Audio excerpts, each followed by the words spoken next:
कि अब अंधेरी नहीं चांदनी रात से डर लगता है। अब अंधेरी नहीं चांदनी रात से डर लगता है, उस गांव की तरफ जाती हर बारात से डर लगता है। अब अंधेरी नहीं चांदनी रात से डर लगता है, उस गांव की तरफ जाती हर बारात से डर लगता है। और मेरी पूरी कायनात होगी एक दिन किसी और की बाहों में, मेरी पूरी कायनात होगी एक दिन किसी और की बाहों में, आने वाले हर ऐसे ख्यालात से डर लगता है। अब समय की सीमा को देखते हुए और सचिन की सीमा को नज़रअंदाज करते हुए माँ भारती की सीमा पर सरहद, माँ भारती की सीमा पर शहीद सैनिक के परिवार की व्यथा लिखने का प्रयत्न किया हूँ। आप लोगों का आशीर्वाद चाहता हूँ बहुत ही कम शब्दों में। वतन की मिट्टी भी जिनको अपने नाम करती है, वतन की मिट्टी भी जिनको अपने नाम करती है, सारी दुनिया झुककर जिन्हें सलाम करती है। खाके कसम जो रोज बांधते हैं कफन सर पे, कैसे अदा होगा उस माँ का कर, उस माँ कैसे अदा होगा उस दूध का कर जो पिलाकर माँ इन्हें जवान करती है। बांझ कफन सर पे अपने सीमा पर अड़ जाते हैं, दुश्मन चाहे जैसा हो वे हंसकर लड़ जाते हैं। एक से बढ़कर एक वीर है हिंदुस्तान की माटी में, जो पाकिस्तान में घुस करके अभिनंदन कर आते हैं, जो पाकिस्तान में घुस करके मैं हर पन्ने पर जिक्र मोहब्बत का हंसकर करते रहते हैं, पर जब लिखता हूँ उन वीरों पर मेरे नैन बरसते रहते हैं। मैं एक सैनिक के परिवार की व्यथा लिखने का प्रयत्न किया हूँ, जिसमें बॉर्डर से एक सैनिक का आधा शरीर आता है, तो उसकी माँ वहाँ पर उपस्थित लोगों से, उपस्थित अफसरों से क्या कहती है कि साहब आप तो भर्ती में 1 इंच भी कम नहीं लेते, मैं आधा शरीर कैसे वापस ले लूँ। वहीं से मैंने ये लाइन उठाई है कि क्या करूँ मैं इस तन के आधे टुकड़े का, क्या करूं मैं इस तन के आधे टुकड़े का, एक माँ 100 देखकर बोली अपने जिगर के टुकड़े का। क्या करूं मैं इस तन के आधे टुकड़े का, एक माँ 100 देखकर बोली अपने जिगर के टुकड़े का।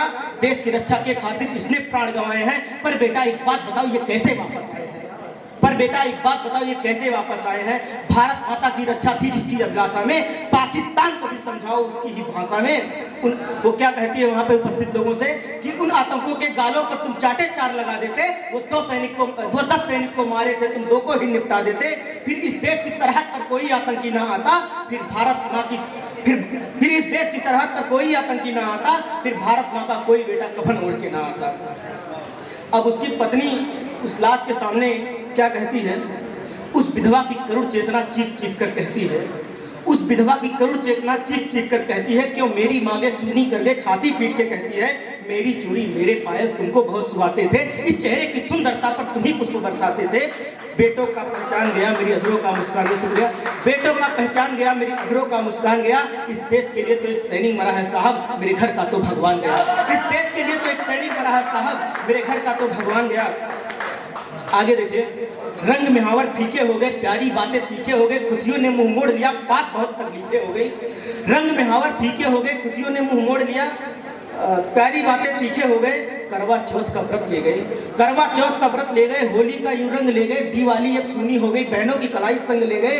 वो कहती है कि हे मुखिया जी, वहाँ पे उपस्थित जो प्रधान मुख्य लोग होते हैं उनसे कहती है कि हे मुखिया जी, हे मुखिया जी अब तो आतंकों के मारों का नारा दे दो, हे मुखिया जी अब तो आतंकों के मारों का नारा दे दो, जिनके घर की नींव उजड़ गई उनको भी तो सहारा दे दो। तब कुछ लोग कहते हैं, मुआवजे की बात करते हैं, 10 लाख 5 लाख 2 लाख जो भी मुआवजा होता है, मुआवजे की बात करते हैं। तब वो क्या कहती है कि ले जाओ मुआवजा, ले जाओ मुआवजा सजा दो तुम चौखट संसद के गलियारों का, ले जाओ मुआवजा सजा दो तुम चौखट संसद के गलियारों का।